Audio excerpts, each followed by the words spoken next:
Bismillahirrahmanirrahim. Assalamualaikum warahmatullahi wabarakatuh. Tabib pun yang terhormat dosen pengampu bantuan hukum dan advokasi, dan tak lupa kepada teman-temanku sekalian yang saya banggakan. Saya Yogi Kurniawan selaku moderator, izinkan saya menyampaikan dan memandu acara kita pada hari ini dengan tema pelecehan seksual terhadap anak di bawah umur, yang selanjutnya akan dibacakan oleh kawan-kawanku sekalian kepada pemateri untuk dapat membacakan materi kita pada hari ini. Assalamualaikum warahmatullahi wabarakatuh. Perkenalkan, nama saya Anisha Lutfi Arfianti, NPM 1921020513. Di sini saya akan menjelaskan sedikit mengenai apa itu pelecehan seksual. Pelecehan seksual adalah perbuatan yang dilakukan dalam bentuk fisik atau non-fisik yang tidak dikehendaki dengan cara mengambil gambar, mengintip, memberikan isyarat bermuatan seksual, meminta seseorang melakukan perbuatan yang demikian pada dirinya, memperlihatkan organ seksual baik secara langsung atau menggunakan teknologi, melakukan transmisi yang bermuatan seksual, dan melakukan sentuhan fisik. Nama saya Helen Maria, NPM 1921020481. Di sini saya akan menjelaskan tentang penyuluhan anak pada usia rentan. Untuk anak usia 3-5 tahun, ajarkan tentang privasi bagian tubuh yang bersifat pribadi.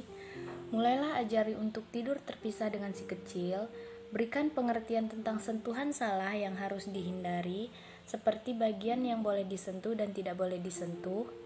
Jadilah tempat berlindung bagi anak dan perbanyak komunikasi. Yakinkan anak untuk selalu bercerita tentang perlakuan seksual apabila itu terjadi. Untuk anak usia 8-12 tahun, tekankan keamanan diri sendiri pada anak. Persiapkan juga diri Anda, karena jika anak mulai diajarkan tentang kesehatan reproduksi dan seksualitas, maka tingkat keingintahuan anak akan lebih meningkat. Sekian. Assalamualaikum warahmatullahi wabarakatuh. Perkenalkan, nama saya Lismawati. Di sini saya akan menjelaskan tentang sasaran tentang usia untuk remaja terhadap pelecehan seksual. Yang pertama adalah tekankan keamanan diri sendiri. Yang kedua, ajak anak bicara tentang seksualitas. Yang ketiga, berikan penjelasan sejak dini kepada anak tentang siapa saja orang dewasa yang juga dapat ia percaya selain Anda pada saat ia mengalami kejadian buruk seperti kekerasan seksual jika ia ragu bercerita kepada Anda.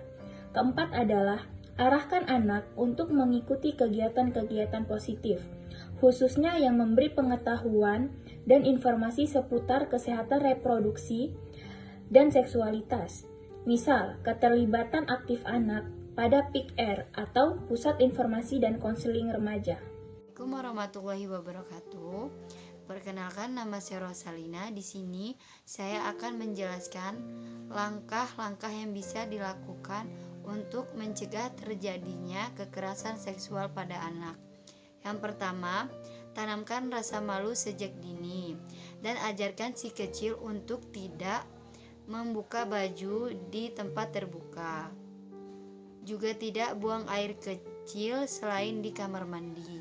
Yang kedua, berikan pakaian pada anak yang tidak terbuka. Yang ketiga, jaga si kecil dari tayangan pornografi atau film dan iklan. Yang keempat, ketahui dengan siapa anak menghabiskan waktu dan ditemani saat ia bermain bersama teman-temannya.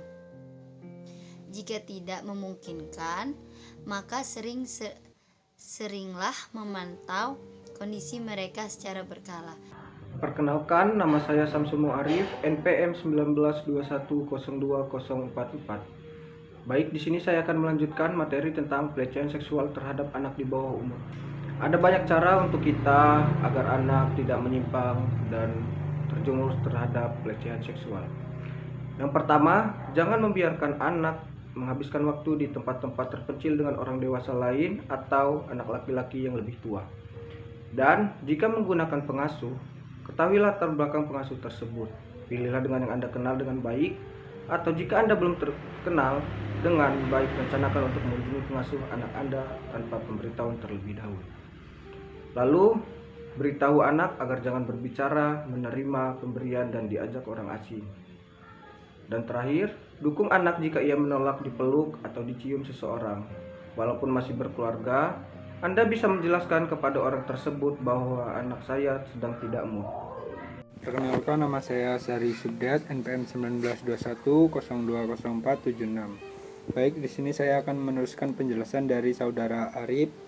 Yang pertama, ajarkan penggunaan internet yang aman dengan memberikan batasan waktu baginya dalam menggunakan internet. Selalu mengawasi situs-situs yang ia buka. Yang kedua, minta anak untuk segera memberitahu Anda jika ada yang mengirimkan pesan atau gambar yang membuat mereka tidak nyaman. Yang ketiga, awasi juga penggunaan gadget seperti ponsel atau smartphone. Jangan sampai anak terekspos dengan hal berbau porno melalui alat-alat tersebut, meskipun tidak disengaja, karena bisa berdampak pada perkembangan seksual anak.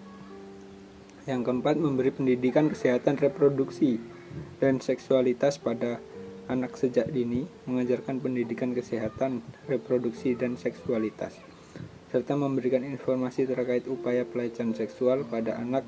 Memang tidak mudah, tapi harus dilakukan sejak dini mungkin, mulai usia 2 atau 3 tahun, agar anak terhindar dari tindakan pelecehan seksual. Assalamualaikum warahmatullahi wabarakatuh. Izin memperkenalkan diri. Nama saya Zaki Farhan Zaidan dari kelas HTNH NPM 1921020472. Pada kesempatan kali ini saya akan melanjutkan tentang pemaparan materi pencegahan pelecehan seksual terhadap anak di bawah umur. Yang ada beberapa poin yang ingin saya jelaskan, yaitu yang pertama, dari penjelasan di atas tanpa kita sadari sudah memberikan pendidikan kesehatan reproduksi dan seksual pada si kecil pada saat mengajarinya membersihkan alat kelaminnya dengan benar setelah buang air kecil maupun buang air besar. Hal ini sangatlah baik karena secara tidak langsung mengajari anak untuk tidak sembarangan mengizinkan orang lain untuk membersihkan alat kelaminnya. Dan poin yang terakhir yaitu beritahu anak tentang nama alat kelaminnya dengan penyebutan nama yang sopan atau dengan nama ilmiah seperti penis atau vagina. Jangan menggantinya dengan kata-kata yang lain seperti kata-kata burung, pisang, dompet, dan lain-lain, karena dengan kata-kata itu dapat menimbulkan persepsi yang berbeda dapat anak. Assalamualaikum warahmatullahi wabarakatuh. Perkenalkan, nama saya Yusuf Nyata, NPM 1921020470. Di sini saya akan menyampaikan tujuan penyuluhan pelecehan seksual. Tujuan pelecehan seksual yang pertama, membangun konsep diri. Membangun konsep diri adalah individu bersikap optimis, percaya diri, senantiasa berpikir dan bersikap serta berperilaku positif. Yang kedua, menghindari kejadian yang tidak diharapkan.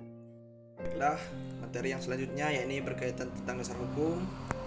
Pertama, pasal 76E Undang-Undang Nomor 35 Tahun 2014 tentang perubahan atas Undang-Undang Nomor 23 Tahun 2002 tentang perlindungan anak. Lalu yang kedua, pasal 294 ayat 1 Kitab Undang-Undang Hukum Pidana atau KUHP, dan yang terakhir pasal 76D Undang-Undang Nomor 35 Tahun 2016. Sekian dan demikian pemaparan dari kelompok kami. Saya mewakili dari kelompok 3 sekaligus moderator mengucapkan permohonan maaf apabila ada kesalahan, dan kepada Allah saya mohon ampun.